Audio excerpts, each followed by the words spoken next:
Who were you before you lost your wild self? That's what we're helping you explore on the Tend Her Wild podcast. Through questions and tools around how best to listen to your inner voice, rewild ourselves, and live the most authentic life where we thrive instead of survive. I'm Betsy. And I'm Kate. And we're so glad you've joined us for this episode.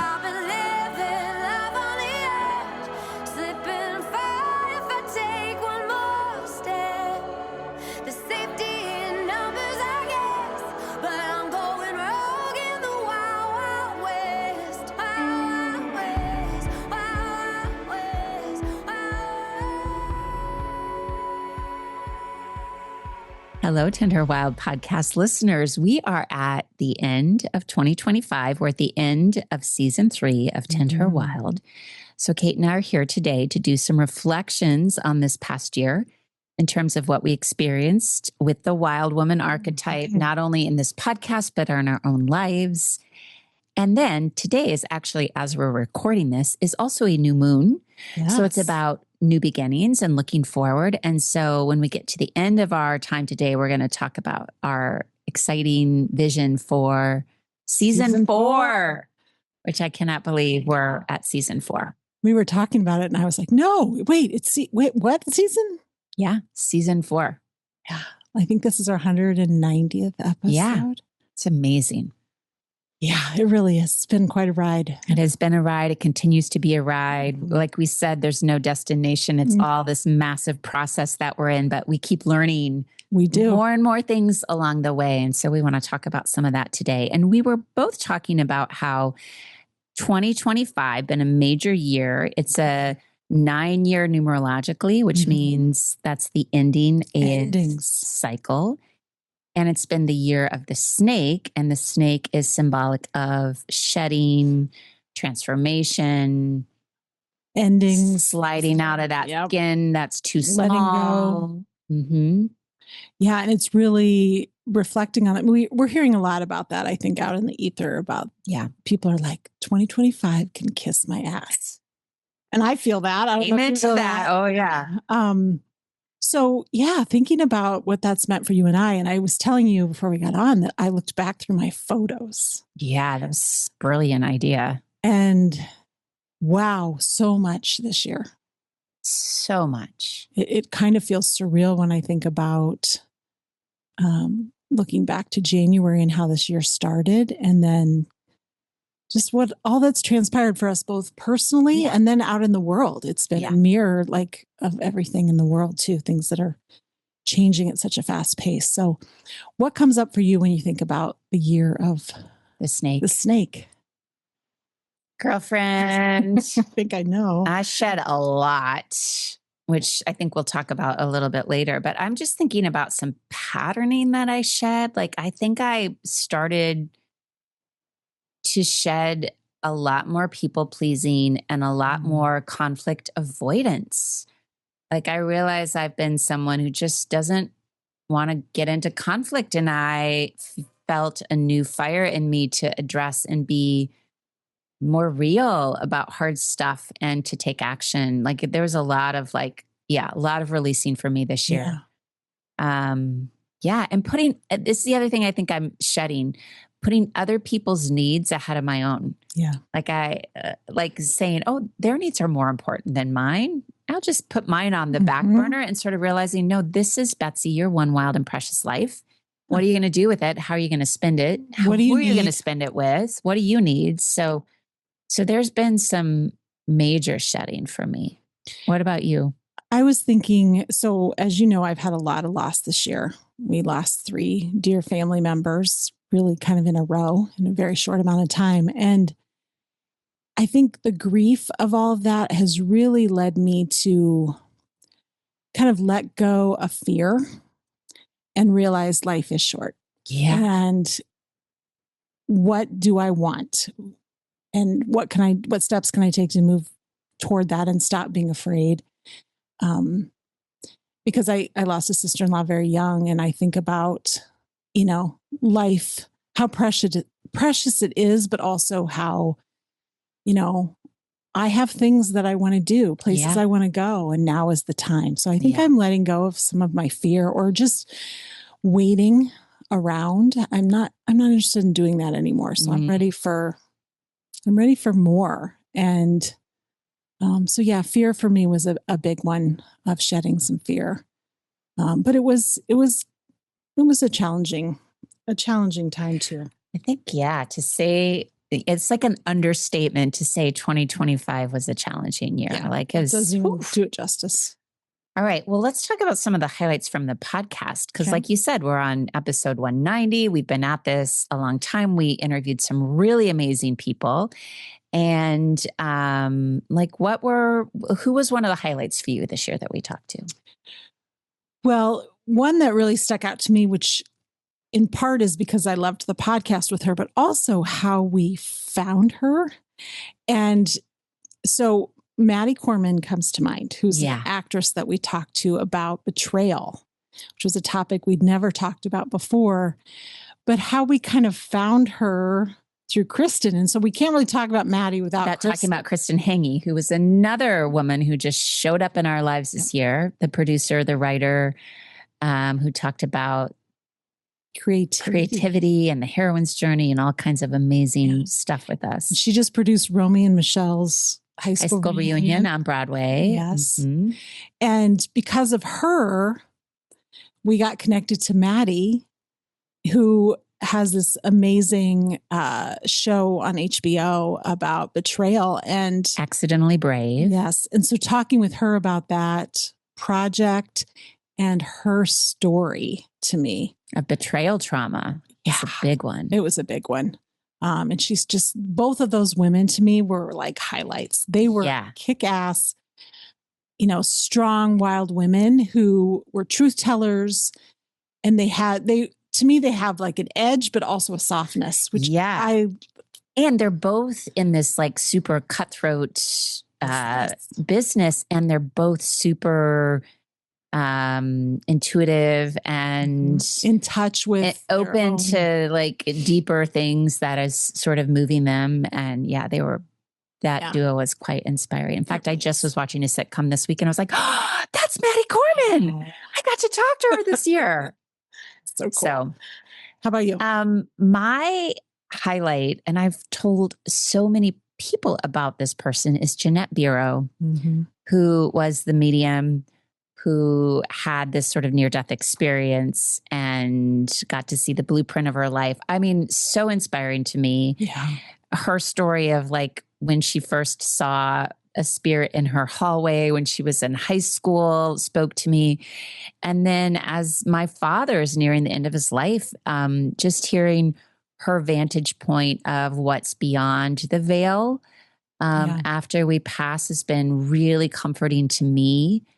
It just opens up a whole new perspective about our life here and then the life that continues after we leave our body. So I loved every moment with her. It was really inspiring. She had such a beautiful demeanor too. Yeah. Didn't you love her energy? Yeah. It was great. Okay. We also talked to our sons. We did talk to Jack, your son Jack, and my son Peter. Yeah. Mm-hmm. And before going off to college. It was, and thinking about how much they've grown. Yeah. This year and their perspectives, and just, it was such a fun conversation. And we talked to them a lot about the math, men and women, kind of, whether there's this sense that there's kind of one gender that's winning right now. And their perspectives were so refreshing. And they're sweet and funny. And I just loved that episode. I do too. Yeah. I'm really glad we did that. Yeah. I also really, this one stuck with me a long time after we spoke to her, Sarah Getch. Oh, a lot of people talked about that one. A lot of people talked to us about that episode. So she is the pastor who showed up in her collar, but this like sexy black skirt and flowy and like these amazing platform boots and how she spoke into Christianity and her perception of just how we're also loved. And I don't know, it did a lot of healing for me around my own religious wounds And I think it did for a lot of our listeners, because you and I both collectively heard like, whoa, that woman was amazing. I mean, she threw down a couple F-bombs. She talked about her atheist husband. She was just so refreshing. Yeah, raw and real. And in some ways, I felt like she is working on taking back Christianity. Yeah. In a sense of what is true and what does it really mean for us, and what's the essence of it that maybe we've gotten away from. Yeah. So I loved that conversation. Me too. She's great. We had Renee Zukin, who was the author of Finding Every Day I'm Brave. Yeah. We had a lot of brave courage sort of this year. People talking about courage. And ended up being kind of a theme unexpectedly. Yeah. Releasing her book and OCD. We had a couple on. We had OCD. two. Yeah. Dr. Jackie and Renee both sort of talked about their own journey with living with obsessive compulsive disorder, which was, I think, really also helpful for so many listeners. Yeah. So, I mean, there were so many guests, and we want to thank all those that came on with us this year and bravely shared their stories. Yes. Yeah. It is always inspiring to hear people's stories, and you keep seeing yourself and everyone who comes through little bits and pieces, even though we're not living the same life. There's so many similar experiences that we can glean. We're like, I see myself in that person. And and learning from one another is probably what I love about this most. Yeah. Is the little nuggets I get from every conversation that either make me think or make me reflect. And this year was full of them. Yeah. And also to continue to see how the wild woman, the archetype, this energy of the wild woman works its way through every guest's life. We always talk about that. But then also to continue to reflect on how this wild woman keeps working her way through our life. So, in the book that we really have based this podcast on, Women Who Run with the Wolves, she talks about, the author, Clarissa Pinkola Estes, talks about working with a wild woman is a process. It is literally a practice. It's like you get to know your soul in a deeper way when you allow this energy in. And you and I have been so consistently working with her, because we talk about it every week on this. We're always opening up the book, referring to it. So I'm really curious about, just in this last year, what has the wild woman been teaching you? Like, what are the big lessons that have come through as you continue to practice being a wild woman? Yeah, I think a big one for me in my business and in my really every day is letting go of perfection. I continue to, I think, move into more authenticity of like, I will make mistakes. If I try things, they may not work, and that's okay. So that's been a big one for me. I'm kind of tapping back into my creativity in a way that is unexpected. And you probably kind of know this because I've gifted you some things, but photography for me has been this kind of underlying, I don't know what the right passion project, I guess, that I'm big into taking photographs, and travel for me has opened that up even more. And so, I'm doing a lot more with my photos. Just personally right now, I don't know where it will go, but I feel that creative part of me kind of rising up. It's alive. Yeah. It's awakening. Yeah. And then just, I think for me, she's taught me, the energy's taught me like when to gear up and then when to slow down, when to be external and then when to be internal. And I finally have felt this year a little more, I don't want to say total balance, but I feel the ebb and flow of those things, and I'm much more in tune with it. Yeah. And accepting of it. And I don't force things as much as I probably once did. You're trusting. You're trusting the cycles. You're trusting that there's times to be active. There's times to pull back. And it sounds like instead of always being on, like you were trained, or all of us were trained in a patriarchal system to be on and producing, you've like starting to trust how to pull back and rest and be more internal. Yeah. Ooh, I love that. Yeah. So those are kind of my big ones. How about you? Well, I feel like the wild woman was saying to me this year, okay, you've been in training now for almost 4 years, 3.5 years. Like we've been teaching you how to circle and how to trust your intuition and how to listen to your own needs. But like, do you really trust us? I feel like this year was my trust fall of the wild woman being like, okay, it's time, Betsy. You've been in training. You've been in preparation. You've like studied.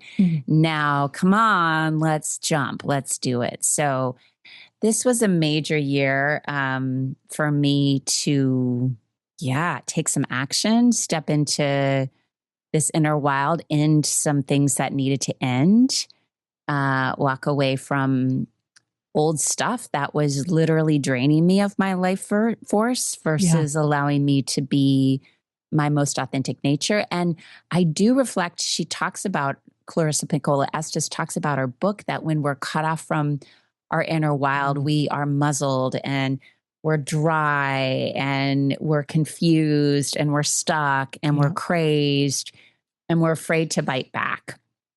And I feel like I lived in that for so long. And through the work of this inner wild woman and really trusting her, like I feel like I'm starting to take my power back. I'm much more aligned with my instincts. I am living from more of a place of like inner dignity. Like there's just so much more, like I feel like before really fully surrendering into the wild, I wasn't respecting myself. Like I was respecting other people's needs and desires and wishes.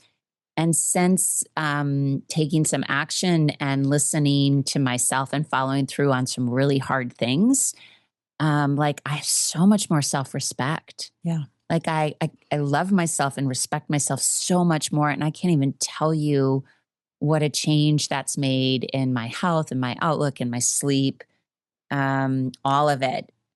So that was huge. And then, I think the other thing the wild woman is consistently teaching us is about that death, like rebirth, death, like that whole cycle. And she was just showing me there's a lot of stuff that has to die. Like, let it go, surrender, release it. And then you have all this room. Yes. And you're right. And so I'm expanding into this new space, this new life that's emerging. And it's not all easy. Nope.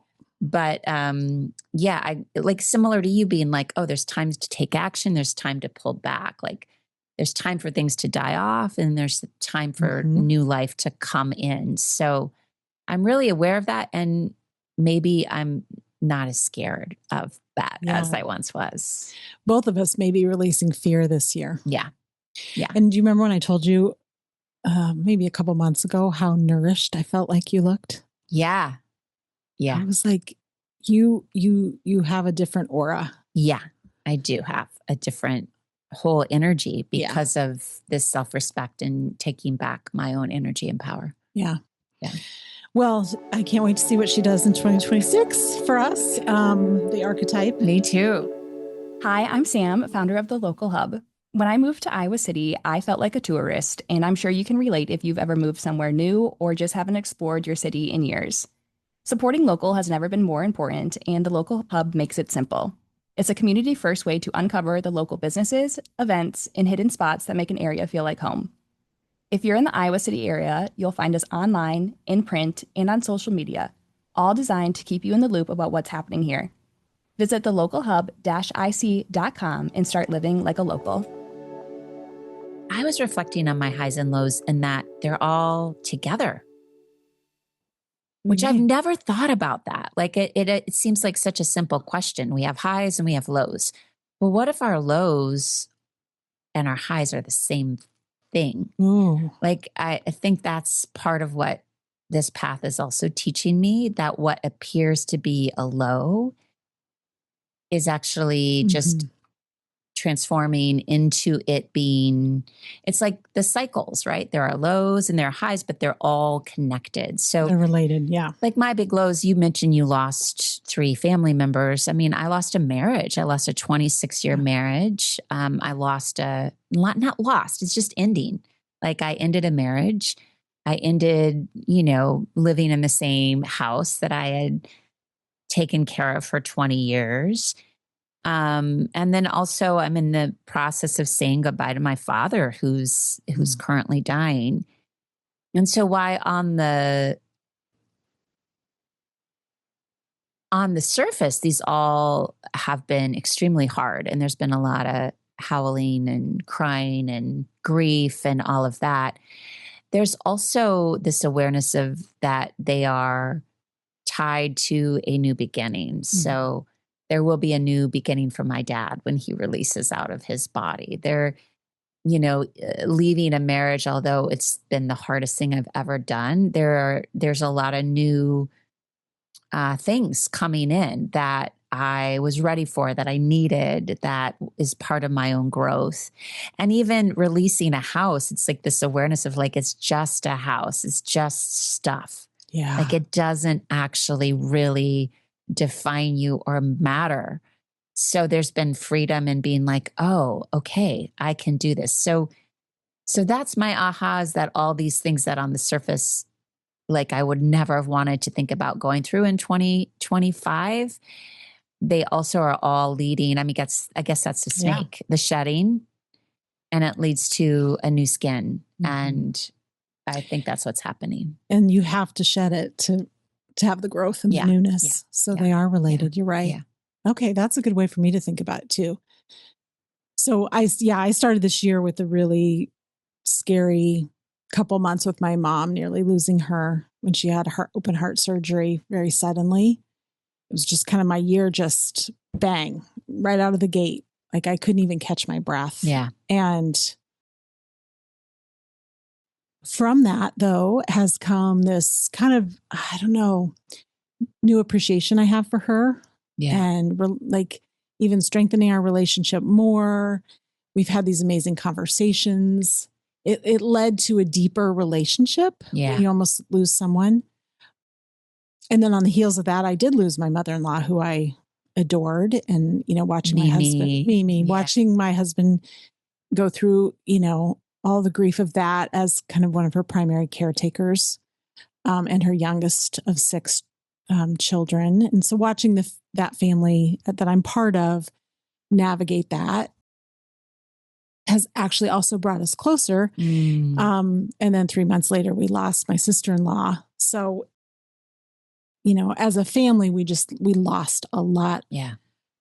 But also had the need to come together in a way that I think both of those women would be very proud to see happen, and how we've shown up for each other, and my brother-in-law. And so yes, same thing, the light and the dark, right? Yeah.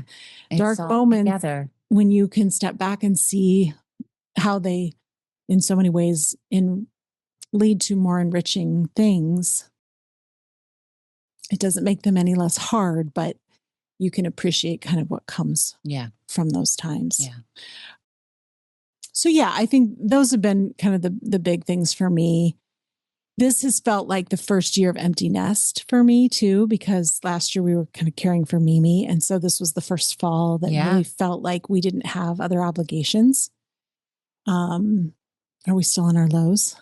Yeah, it can be high and low. I mean, we kind of said they're sort of smashed together. Yeah. And so my high from this fall, which I've told you a million times, but was getting to see Stevie Nicks in concert. Oh, yeah. I don't think we've talked about that on here, though. Yeah. Oh. Talk about Stevie. Oh. Yeah. It's been on my bucket list for a long time. And we bought the tickets way last spring, kind of actually when we were saying goodbye to Joe's mom. She was in hospice at the time. And so it seemed so far out. I'd even forgotten, what our tickets were like, but we had bought really good tickets apparently. So when we got there, the concert got moved from August to November. So it kind of, everything got shifted, but, so it happened the day after Mimi's birthday, the concert was. And so we showed up there had great seats, and the Northern Lights, we'd seen those the night before on her birthday, which would have been her 90th birthday. And so the concert itself felt like, for both Joe and I, kind of felt like this bookend kind of to the last 6 months. And to see a woman who's 77, you talk about a wild woman, I felt more connected to that energy at that concert than I ever have. Amazing. And, she told the audience, she's like, I dance every day. At night, I dance to the bathroom. That's how you keep moving. Yeah. That's how you age. You gracefully, you keep moving your body. And so, she's just the picture of wild woman energy. But it was really an emotional night for me. You told me you left and you started sobbing, and your husband was like, what's going on? We're leaving the concert. We're walking to our car and you're like sobbing. What was that? I think that I felt like so much of Fleetwood Mac's music was part of my upbringing, and I listened to it so much that it reflected different parts of my life. So it kind of broke me open during that concert of kind of how much that music has meant to me. And I wanted to see her for so long. So I don't know. I think it was just this maybe finally fully releasing too, like all that had transpired this year. It kind of felt like I could exhale. And there was so much joy that night too. So it was like this mixture of like everything. It was just a very powerful experience, and music for both my husband and I is kind of. Well, so that leads us into what have been the practices that have sustained you. So clearly for Stevie Nicks, it's dancing to the bathroom in the night, which I may try that one on. Moving more. For you, it's music. What else has sustained you in 2025? Being more intentional with my time. So I think that I kind of, I was first half of the year was just, I was reacting to everything. Yeah.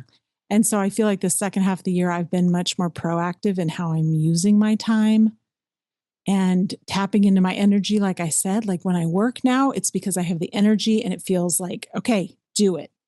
And then I'm able to roll into, okay, I need some rest. Yeah. So just being more intentional, I think, has been a practice for me. And that is not new, but I've not really practiced it the way I have in the last 6 months. That's amazing.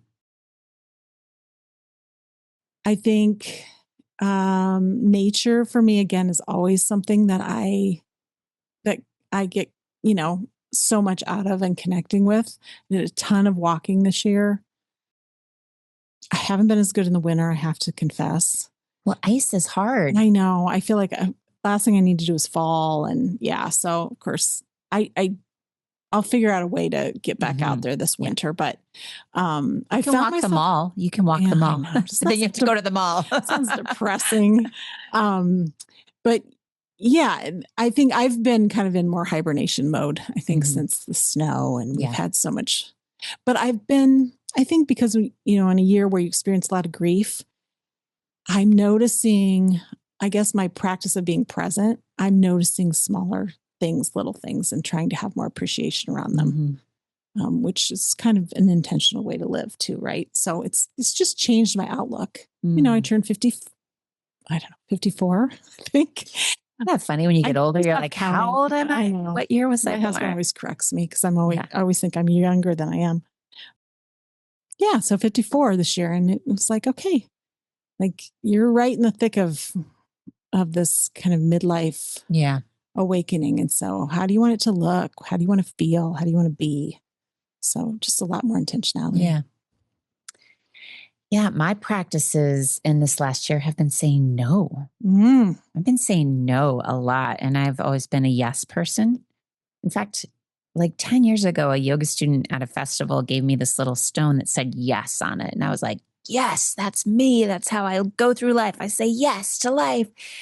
And I realized that, but on the other side is always no. And I was like focusing on saying yes. And at times when I was drained and parched and Your It body wasn't was telling actually you. really useful for me. So I've been saying no more. I've been saying no to things that drain me. I've been saying no to invitations. I've been saying no to certain people. I've been saying no, and I'm realizing the power of that. And it's been really good. And I have been spending more time in silence and quiet, like no music in the car, no podcast in the car.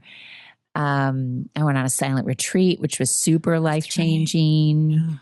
Yeah. Just sort of acknowledging the great power of silence, which has so much in it if we slow down and aren't scared of it. So that's been a powerful practice. And then I've been engaged in more righteous rage. Like, Yeah. Screaming in my car. No one's in there with me, but just letting my anger and rage out, like realizing how I had pushed it down into my body for decades and that wasn't good for me. And so, I've been letting it come out in various ways, which feels really purifying. Yes. And I just want to reflect that also for so many of us as women, especially, we stuff it all down. And then, so for you to be able to say, okay, I'm going to release this right now. I'm not going to keep carrying this around. I'm angry and I'm going to let it out. I think that is a huge gift to give our listeners, that we have to dump that every day. Whatever is in, we have to find a way to release it, because otherwise it gets stuck inside us. There's been so much to be righteously rageful about this year. No shortage of topics. Right. I mean, right. Personally and also in the world, yes. There's been a lot of heartache. We are witnessing the endings of so many things. And so, thank you for sharing that. I think that's important to. And we did an episode on righteous rage, or it might've been one that we re-released, but I had someone reach out to me and say, I really needed that. Will you talk more about rage? And so I guess that leads into us talking about, we're starting season 4, which again, kind of blows our mind that we have made it this far and this long, and that we both still have this fire and this desire to keep exploring and listening. I feel like so much it's a listening to the wild woman archetype and where she wants to take us and who's the next person that we need to speak to. And it's been a very intuitive process for us. But our producer just said, what's the theme for this year? And last year, our theme was hope. And this year, we decided our theme was no more playing small. That it's time to really, step into the fullness of who we are with a voice and no more holding back. I think we've all, especially as women, we've learned to tone it down. You're too much, hold it back, pull it in, tuck that crazy in, and we've just decided we, in this next year, want to explore with women and guests. We might talk to more men this year too, about not playing small anymore. We're going to start off with a bang in a few weeks. We're going to take some time off. Because we are trying to practice what we preach, that it is important to also rest. And so in about a month, we'll start releasing our new episodes. We've got some edgy things coming. We do. You want to share some of those? Sure. Sex. We're talking about magnificent sex. We're talking about death and suicide. Very painful topic, but important. We're talking about the big F word, feminism. And is feminism dying, or is it needing to transform? And then we're going to look for guests. We have a wish list of big name people that we're like, we want to talk to this person. We want to talk to this person. And again, because our theme is no more playing small, we're going to, go after really getting some people on here that we're really enamored with wanting to hear their stories. So, and we actually want to hear more about what you guys are interested in, what you're, we so appreciated our guest who's like, talk more about rage. Mm-hmm. So what are the things that you're curious about, or what are the topics we've talked about that you want to refresh on? Probably the best way to get in touch with us is to DM us on our Instagram, which is at Tender Wild. And you can also go on our website, tenderwild.com, and email us. But we do want to hear from you. And we also want to thank you and show our gratitude for you as listeners. We found out earlier this year that we were in the top 2.5% of podcasts globally. Yeah. Which that was a shocker. We were like, what? Yeah, because we just kind of put it out there and then, see what happens. And so thank you for listening and being part of this community. We've had almost 90,000 downloads, which is a little mind-boggling to think about how many episodes have been downloaded and listened to. And so, yeah, we're really grateful. You guys listening allows us to keep coming back and keep finding more and more wild women to speak to and to share and to inspire. Yeah. So it's been a great year of shedding. And as we move into the year of the horse. Yes. I think it's the year of the fire horse. Fire horse. That's right. It kind of fits with our not playing small, right? Yeah. Yeah. It's like if the year of the snake is what we're ending. And by the way, this is the Chinese New Year. So I think the year of the fire horse starts in February. So we're still shedding. We still got a couple of weeks of shedding yet. But like the shedding was the letting go so that now we can start to take action. So the fire horse, it's like it's going to full steam ahead. New beginnings. You got to like jump on that saddle and go for Major forward momentum and energy. And so major manifestation. Yes. And then action. The fire is the passion, which we hope to bring to this podcast too, because I'm a Sagittarius, so I am fire. But my North Node is in Sagittarius, so I'm supposed to step into that. So see, Kate is paving the way for me. Yeah. So we're going to follow that energy of this coming year and tap into it. I hope you'll join us for that ride, because everyone who's talking about it is saying, hold on to your horses, because it's going to be a wild ride, friends. Yeah. So we're here for it. And I think you and I are both well positioned to continue to tap into this wild woman archetype and see where it goes. And share with our amazing guests all of the ways that she shows up for us when we're open to her. Yeah. So thanks, Kate. And thanks, listeners. We'll see you for season 4. Thanks. Thanks for joining us today. If you like this podcast, please subscribe, rate, and review. Come back and rewild with us again next week.